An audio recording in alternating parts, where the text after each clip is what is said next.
Assalamualaikum warahmatullahi wabarakatuh. Selamat datang kembali di mata kuliah sistem operasi. Setelah minggu lalu kita telah membahas konsep dasar dari sistem operasi.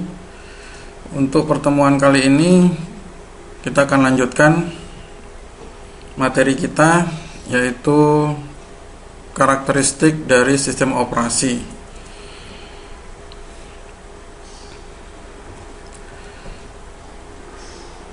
Karakteristik pertama dari sistem operasi yaitu sistem operasi harus bisa memanage, melakukan tugas manajemen terhadap beberapa fungsi yang ada di sistem komputer. Ya, di sini kita akan yang nanti akan kita bahas semua di dalam mata kuliah sistem operasi. Yang pertama, sistem operasi harus mampu memanage proses, ya. Kemudian memanage memori, berikutnya memanage I/O, input output, kemudian memanage file, dan berikut yang terakhir adalah harus mampu juga memanage security atau keamanan dari sistem operasi itu tersebut. Untuk yang pertama adalah proses, ya, jadi proses ini adalah konsep utama dari sistem operasi, ya, jadi sehingga untuk pokok bahasan manajemen proses itu adalah pokok bahasan yang paling lama yang akan kita bahas nanti dalam mata kuliah sistem operasi ini. Ya, jadi kalau kita lihat proses itu apa? Proses itu adalah sebuah program yang sedang dijalankan atau dieksekusi. Nah, jadi prinsipnya apapun yang kita lakukan di komputer, di PC, smartphone dan sebagainya itu adalah proses. Ya. Begitu kita sedang open program, menjalankan program, kemudian closing program, apapun ya, kemudian kita koneksi ke printer, ke monitor, dari keyboard, dari mouse, sehingga muncul ke monitor atau muncul di printer dan sebagainya, itu adalah sebuah proses. Ya, jadi apapun yang kita lakukan di komputer itu adalah proses, sehingga suatu proses itu pasti memerlukan resources pada saat dieksekusi. Pasti juga butuh I/O, input output device, ya. Pasti butuh keyboard atau mouse untuk input, monitor atau printer untuk output. Kemudian juga pasti butuh file, pasti ada file yang dibuka. Juga pasti butuh memori, ya. Kemudian CPU time atau prosesor. Nah, dalam hal ini nanti yang akan kita bahas di mata kuliah sistem operasi adalah yang berhubungan dengan manajemen proses, yaitu bagaimana proses itu di-create. Sekaligus juga nanti setelah proses itu selesai, itu kemudian dilakukan deletion atau dihapus. Kemudian SO juga harus bisa manage ketika proses itu di-block, ya, atau di-suspend. Kemudian sekaligus proses yang di-suspend tadi juga harus bisa di-resuming atau dilanjutkan, ya. Kemudian karena nanti akan ada banyak proses, SO juga harus bisa mengkomunikasikan antar beberapa proses, ya, harus bisa berkomunikasi antar proses tersebut. Kemudian juga harus bisa melakukan sinkronisasi. Yang terakhir, SO juga harus bisa memanage deadlock, ya, yang sampai beberapa proses itu akan mengalami deadlock atau jalan buntu, ya. Kemudian ketika proses itu diinterupsi, ya, atau di-block atau di tengah jalan, maka ketika akan dieksekusi kembali, dia harus dimulai dari posisi state terakhir saat dihentikan, ya. Jadi jangan sampai kalau semua proses itu balik lagi dari awal. Kemudian pada beberapa OS, informasi tiap proses itu disimpan pada tabel yang berbentuk array atau linked list.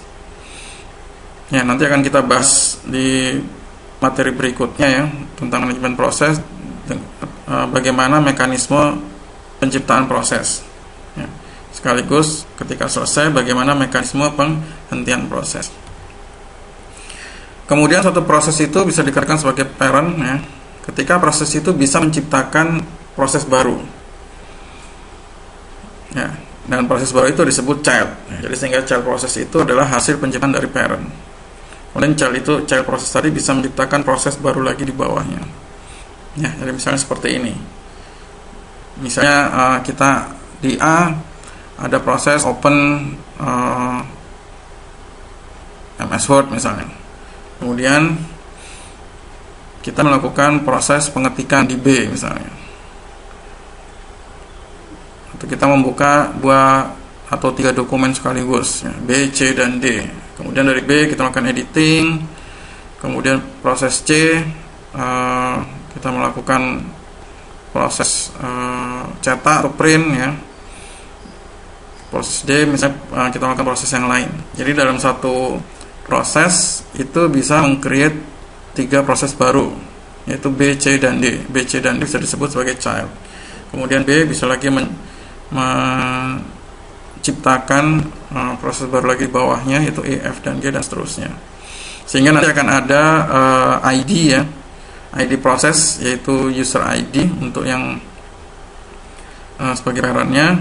Kemudian nanti ada group ID, ya, yang menandakan itu adalah dalam satu proses, satu grup, ya. Kemudian manajemen yang akan kita bahas berikutnya nanti adalah manajemen memori, ya, sebagai tempat penyimpanan instruksi, ya, khususnya ini adalah memori RAM. Kemudian memori itu adalah terdiri dari array of words atau bytes, ya. Kemudian menggunakan address, ya, memory address yang digunakan untuk mengakses, ya, baik itu oleh prosesor ataupun I/O devices. Jadi pasti ada memory address.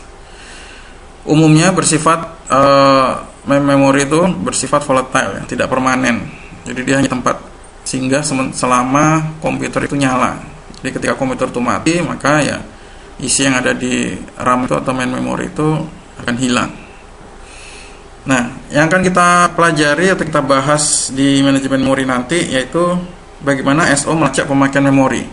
Siapa yang memakai memori ini, ya, maksudnya program apa yang memakai memori ini dan berapa besar. Kemudian nanti memilih program mana yang akan di-load ke memori.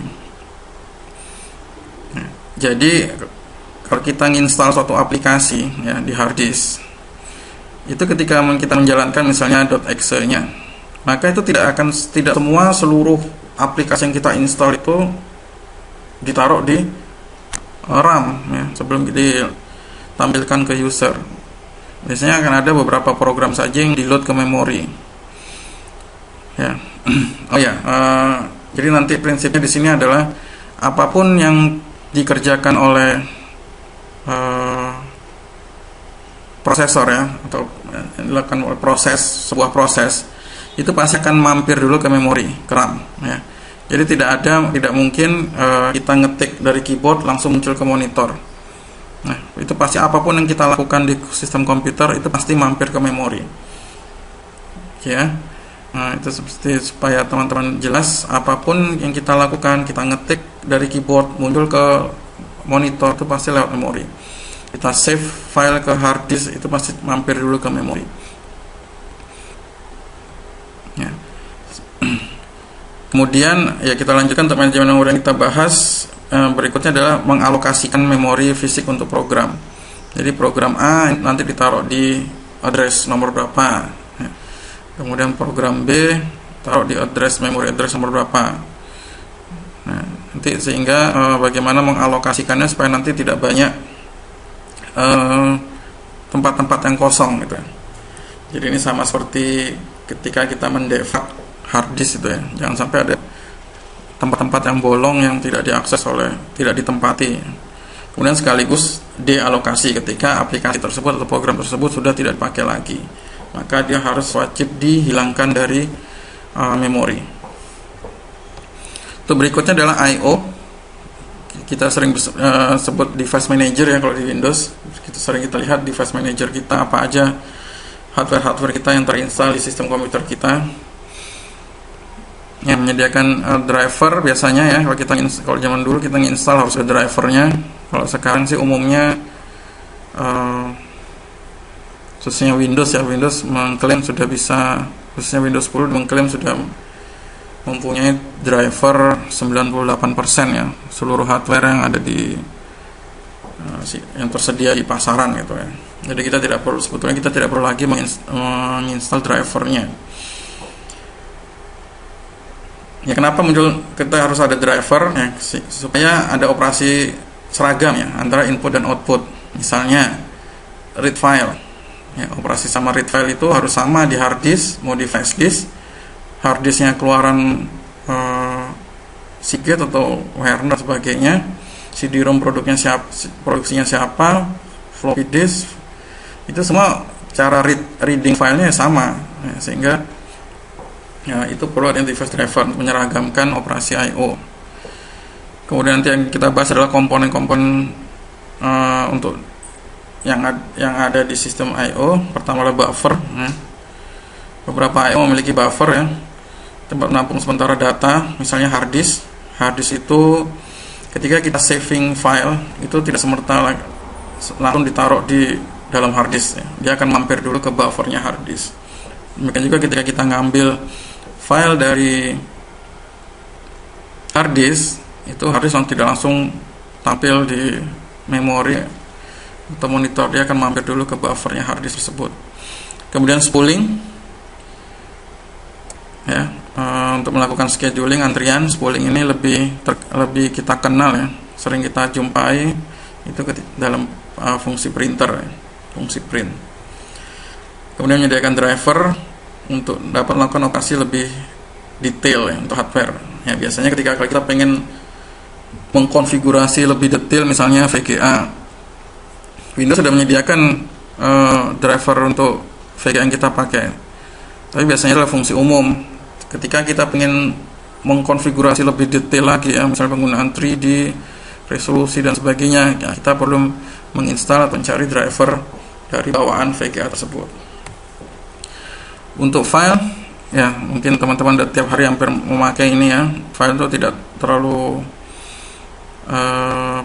pembahasannya sudah teman-teman kenal ya, paling tidak jauh dari create file, open file, close file, delete, kemudian konsep directory, membuat directory, menghapus directory ya, dan sebagainya ya. Saya rasa teman-teman sudah familiar. Kemudian di directory ada path ya, ada absolute path sama relative path ya. Biasanya dilambangkan dengan slash ini ya. Jadi ada root, kemudian biasanya kita pakai cd ya, change directory, relative path name ya. Nanti akan kita bahas lebih detail ya, manajemen file. Kemudian yang berikutnya terakhir yaitu keamanan dari security. Untuk sistem keamanan biasanya pada Unix ya, jika juga termasuk juga Linux, nanti mungkin akan teman-teman pelajari di praktikum. Untuk Linux biasanya nanti akan ada security ya, untuk file ataupun directory. Jadi security itu nanti biasanya ada terdiri dari 10 gitu ya, yang kita lihat RWX, RX dan sebagainya. Jadi untuk yang pertama itu pertama itu adalah menamakan file atau directory. Kalau kosong berarti itu file, kalau ada tulisannya D itu berarti directory. Kemudian digit kedua, 3 dan 4 itu adalah hak yang dimiliki oleh pemilik ya, read, write dan execute. Kalau pemilik biasanya pemilik yang file tersebut ya, itu biasanya dia bisa ngapain? Bisa semua, bisa read, bisa write, bisa execute, bisa membaca, bisa menulis dan bisa mengeksekusi. Kemudian untuk digit 5, 6 dan 7 itu hak yang dimiliki oleh anggota grup ya. Jadi misalnya file ini bisa diakses oleh anggota grup yang dia tentukan, tapi filenya hak aksesnya cuma bisa R sama X. R itu read, cuma bisa dibaca sama dieksekusi. Anggota grup tidak bisa untuk write. Kemudian untuk digit 8, 9, 10 adalah hak yang dimiliki oleh orang lain di luar grup. Biasanya orang lain di luar grup itu hanya bisa eksekusi saja ya. Biasanya itu tergantung dari hak akses yang di setting oleh administrator atau sang pemilik. Untuk sistem operasi DOS tidak terlalu detail seperti yang dilakukan di Unix ya, tidak memandang usernya siapa ya, hanya diatur dengan menggunakan perintah atribut ya. File-file ini biasanya disebut dengan special file ya. Jadi dalam suatu file abstrak penyimpanannya. Untuk special filenya ada dua jenis. Doc special file itu ketika piranti itu hanya sekumpulan blok-blok ya dengan alamat random, misalnya disk. Untuk karakter berarti model piranti IO nya itu terdiri aliran karakter. Jadi misalnya line printer, terminal ya. Berikutnya adalah system call. System call itu adalah instruksi tambahan yang menghubungkan OS dengan program yang dibuat oleh pemakai. Ya, jadi tujuan sistem call itu mengakses komponen-komponen utama dalam sistem operasi. Ya. Jadi misalnya ketika ada beberapa fungsi-fungsi OS yang bisa kita pakai untuk dipakai di dalam program yang kita misalnya programmer buat atau kita buat. Ya, misalnya yang sering adalah kita ketika membuat aplikasi keuangan ya, aplikasi ARD, kita butuh fungsi print ya. Jadi untuk nyambungkan ke hardware printer yang ada di komputer kita, maka kita butuh menggunakan fungsi print ya, atau bisa mungkin juga untuk fungsi format dan sebagainya. Nah, itu adalah instruksi yang menghubungkan sistem operasi dengan program yang dibuat oleh programmer. Bersifat machine dependent, dibuat dengan bahasa C, jadi mengakses komponen-komponen yang ada di dalam sistem operasi. Kemudian ada istilah shell. Shell ini adalah program untuk bisa memanggil sistem call ya. Jadi shell ini bisa berupa editor ya, compiler ya, atau command interpreter ya. Jadi bukan bagian dari sistem operasi, tapi sangat penting yang sering digunakan. Nah, jadi merupakan interface antara kita dengan OS. Ya, dari tempat kita ngetik tadi. Biasanya kita paling sering prom ya. Jadi kalau di sistem DOS kita sering itunya prom, cprom. Ya, jadi yang ada tanda siku itu ya. Di shell, itu disebut shell. Kalau di Windows ya C.2 slash tanda siku, itu adalah itu kita sebut shell, tempat kita memanggil ya, sebagai interface untuk memanggil fungsi-fungsi yang ada di OS. Ini contohnya juga bisa di Mikrotik, sama ya, juga menggunakan tanda siku. Kemudian karakteristik berikutnya adalah sistem operasi ketika kita lihat secara strukturnya. Karakteristiknya, jadi untuk dilihat dari strukturnya itu menjadi ada 4 bagian besar. Yang pertama monolitik, yang kedua layered, kemudian virtual machine, yang terakhir adalah client server. Kita lihat yang pertama, monolitik system. Untuk monolitik ya namanya mono ya. Mono itu berarti tanpa struktur ya, itu cuma satu ya, jadi konstruksi tanpa struktur. Semua komponen itu nggak jelas mana yang tingkatnya lebih di atas ya, levelnya lebih di atas atau enggak, itu sama semua bercampur jadi satu. Nah, jadi di sini sistem operasi dibuat sebagai sekumpulan prosedur aja. Prosedur manggil prosedur yang lain ya, kapanpun diperlukan. Contohnya ini adalah DOS ya. DOS yang pertama kali ya. Jadi yang pertama kali keluar itu tidak ada yang jelas sebelum muncul Windows yang ada interface-nya seperti yang bagus seperti sekarang ini. Ya, zaman dulu DOS itu nggak jelas, kita tinggal ngetik-ngetik aja, tidak ada pemisahan yang jelas mana aplikasinya, mana OS-nya, nggak kelihatan.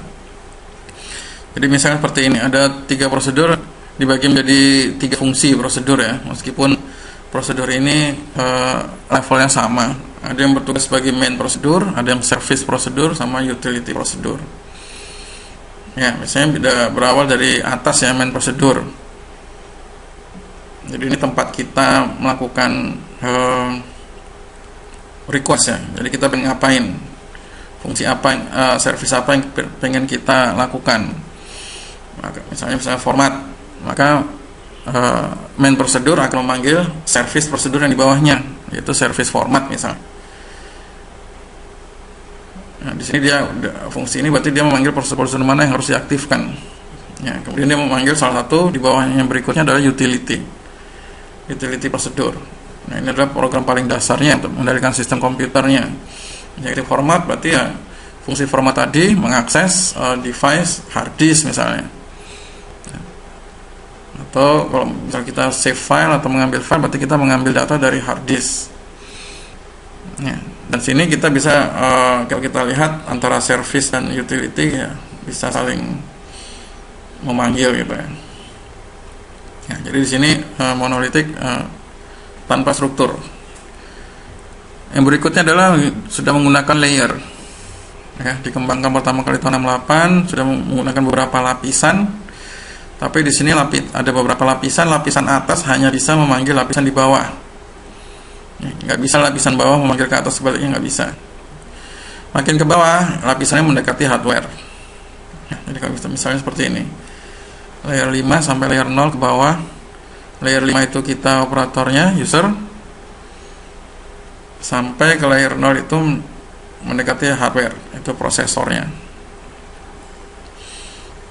Ya, sehingga kita lihat layer 0 prosesor, layer 1 tempat mengatur memori, layer 2 komunikasi antar prosesnya, layer 3 mengatur I/O-nya, layer 4 mengatur aplikasi atau softwarenya, kemudian layer 5 berarti operatornya. Berikutnya adalah sistem virtual machine. Ya, sistem ini nanti akan kita bahas di salah satu materi, dan juga sudah berkembang sangat pesat ya sekarang dengan menggunakan virtual machine. Jadi di sini semua pemakai seolah-olah memiliki komputer sendiri-sendiri ya. Jadi secara fisik ada satu komputer, tetapi kita di komputer kita nanti kita bisa menciptakan mesin sendiri ya, beberapa mesin pun kalau RAM kita mencukupi cukup besar ya. Jadi kita bisa menciptakan satu komputer virtual ya di dalam komputer kita, atau satu atau lebih virtual machine, virtual komputer. Nah, virtual komputer kita nanti bebas kita mau install apa saja.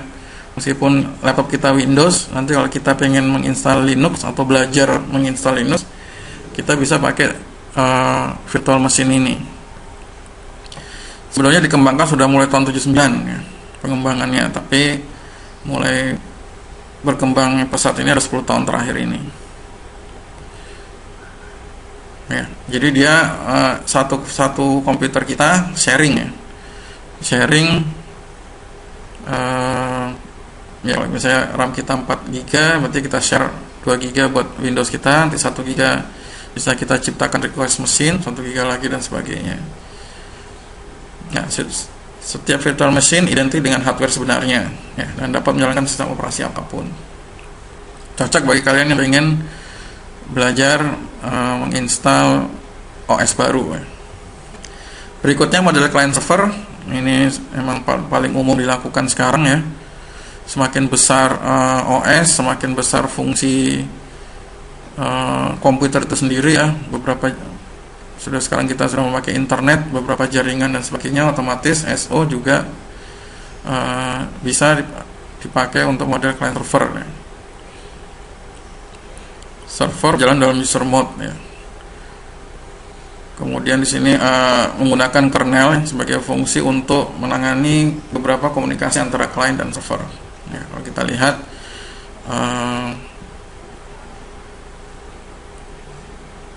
semua proses berjalan di user mode, dan kernel mode itu untuk proses komunikasinya. Berikutnya karakteristik OS dalam hal pengelolaan hardware. Ya.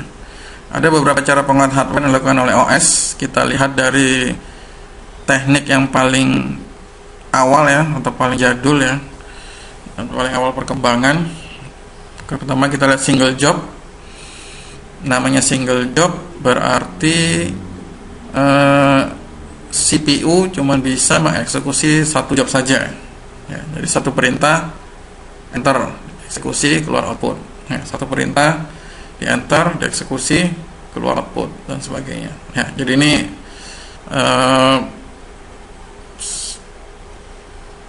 cara yang sangat paling kuno ya, dari paling awal perkembangan sistem pengelolaan hardware.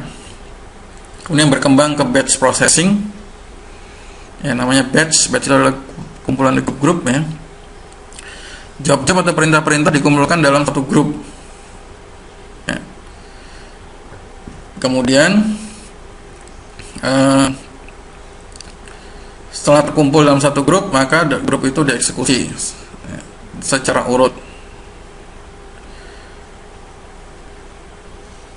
Ya, jadi eksekusi jobnya itu setelah dikumpulkan dalam beberapa grup, ya, batch.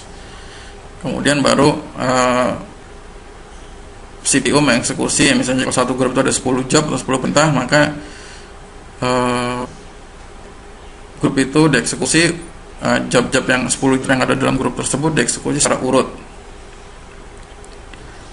Kemudian pada sistem ini telah dikenal piranti sekunder ya, misalnya hard disk atau floppy dan sebagainya. Masalah yang ada pada sistem ini adalah waktu tunggunya ya. Jadi misalnya dalam satu grup itu ada job yang kecil gitu ya, cuman memerlukan waktu pendek, tetapi di awal ada beberapa job yang cukup panjang, cukup besar ya, yang memerlukan waktu eksekusinya cukup lama. Nah, sehingga job-job yang pendek ini akan menunggu job-job yang besar tadi untuk dieksekusi sampai selesai. Kemudian teknik spooling. Ya, spooling tadi pernah saya jelaskan. Spooling ini sering kita jumpai ketika kita ngeprint ya. Teknik printing. Sama sistem pengumpulan job dengan menggunakan disk sebagai buffer. Ya, hasil pembacaan disimpan ke disk sampai piranti outputnya, dalam hal ini biasanya printer, siap menerima. Ya, program spooling menangkap setiap permohonan akses ke line printer dan kemudian menuliskan ini job ini punya siapa, identitasnya, dan outputnya kemana. Nanti penyimpanan jobnya itu disimpan ke file mana di dalam disk. Ya, jadi makanya ketika kita sudah melakukan perintah print, ya, misalnya di MS Word kita print, kemudian file itu kita tutup, nggak masalah. Perintah-perintah dari MS Word tadi tetap akan bisa dikerjakan oleh OS ya, karena job tadi disimpan sebagai buffer dulu ya, menggunakan disk. Kemudian ada time sharing. Time sharing berarti kita sharing time ya. Dalam kata time sharing ini untuk model interaktif ya. Jadi dalam satu waktu, suatu sistem atau OS ini mampu mengatur beberapa service ke user. Ya, jadi dalam waktu yang bersamaan, dalam satu waktu, OS mampu mengatur waktu service ke beberapa pemakai. Ya, biasa juga untuk model interaktif ya, di mana pemakai atau user dapat langsung berhubungan dengan komputer. Ya, time sharing ya. Jadi dilihat dari namanya time sharing. Dalam satu waktu, OS bisa mengatur waktu service ke beberapa pemakai ya. Atau OS bisa mengatur waktu service ke beberapa pemakai dalam waktu yang sama. Ya, kemudian ada sistem multiprocessing. Ya. Berikutnya multiprocessing. Multiproses. Ya, berarti ada lebih dari satu proses yang dikerjakan dalam satu waktu. Nah, kalau lebih dari satu proses, berarti kan prosesornya juga harus lebih dari satu. Ya, paham ya? Karena kan yang mengerjakan proses itu adalah prosesor. Sehingga kita kadang sering sekarang udah 2 prosesor ya. Beberapa dulu ya, berkembang dari satu prosesor ke dual prosesor, habis itu satu prosesor dengan dual core kuat dan sebagainya ya. Ya, dengan menggunakan dual prosesor, berarti ada 2 prosesor. Berarti ya, ada lebih dari satu prosesor mengakses memori yang sama. Bagaimana cara mengatur kalau ada 2 prosesor yang bekerja? Salah satunya ada bisa nanti berupa master slave ya, supaya bagaimana 2 prosesor ini tidak tabrakan atau tidak saling berebutan proses yang dikerjakan ya. Harus ada konfigurasinya untuk mengurangi biaya interupsi atau load yang cukup besar, lebih fleksibel, bersifat fault tolerance. Ya. Kemudian berikutnya berkembang menjadi multi-programming. Ya, kalau tadi multi-processing, ya, ingat ya. Multi-processing berarti ada beberapa proses dikerjakan dalam waktu yang sama. Kalau multi-proses berarti perlu 2 prosesor. Kemudian berikutnya berkembang multi-programming. Kalau multi-programming berarti ada beberapa program yang dibuka atau dijalankan sekaligus. Ya. Nah, kalau ada beberapa program yang bisa dikerjakan sekaligus, itu berarti kita tidak perlu 2 prosesor, cukup 1 prosesor saja. Ya, karena logikanya misalnya proses 1 buka program A. Ya, program A sudah bisa dibuka, kemudian user mau buka program B, maka prosesor itu tadi bisa pindah loncat ke program B untuk dibuka. Ya, paham ya? Jadi di sini prosesornya cukup 1, tapi dia bisa pindah-pindah dari satu program ke program yang lainnya. Ya, bagaimana caranya nanti? Ya, di situ nanti akan ada namanya yang akan kita bahas juga di mata kuliah ini, yaitu adalah penjadwalan, dijadwal. Kapan prosesor ini bisa lompat ke program B, kapan dia prosesor ini bisa lompat ke program C atau balik lagi ke program A dan sebagainya. Tujuannya apa? Ya, tujuan sekarang ini adalah bagaimana agar CPU ya, atau prosesor atau CPU itu selalu sibuk ya. Jadi prosesor itu tidak boleh diam selama masih ada proses yang mau dikerjakan atau dieksekusi ya, sehingga hasilnya akan lebih optimal. Nanti akan kita kenal juga dengan istilah multitasking dan multi user ya. Multitasking itu sebenarnya sama ya. Multitasking itu bisa mengerjakan beberapa pekerjaan sekaligus dalam satu waktu ya, mirip dengan multiprogramming ya. Multiprogramming juga mengerjakan beberapa program sekaligus dalam satu waktu. Multi user berarti bisa menghandle beberapa user dalam satu waktu sama. Nah, untuk sistem multiprogramming ini ya, sekali lagi tidak perlu butuh dual prosesor, cukup 1 prosesor, tapi dia bisa berpindah-pindah ke satu program atau ke satu pekerjaan ke pekerjaan yang lain. Bagaimana cara mengaturnya? Yaitu nanti dengan menggunakan algoritma penjadwalan. Ya, paham? Ya, beda dengan multiprocessing tadi.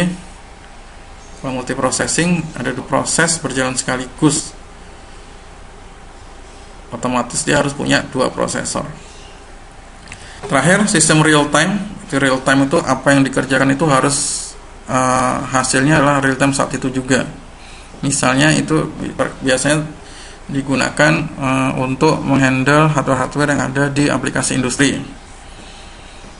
Ya, misalnya di pabrikan ya, sensor yang membawa data ke komputer, kemudian komputer menganalisa data tersebut dan langsung dijadikan input.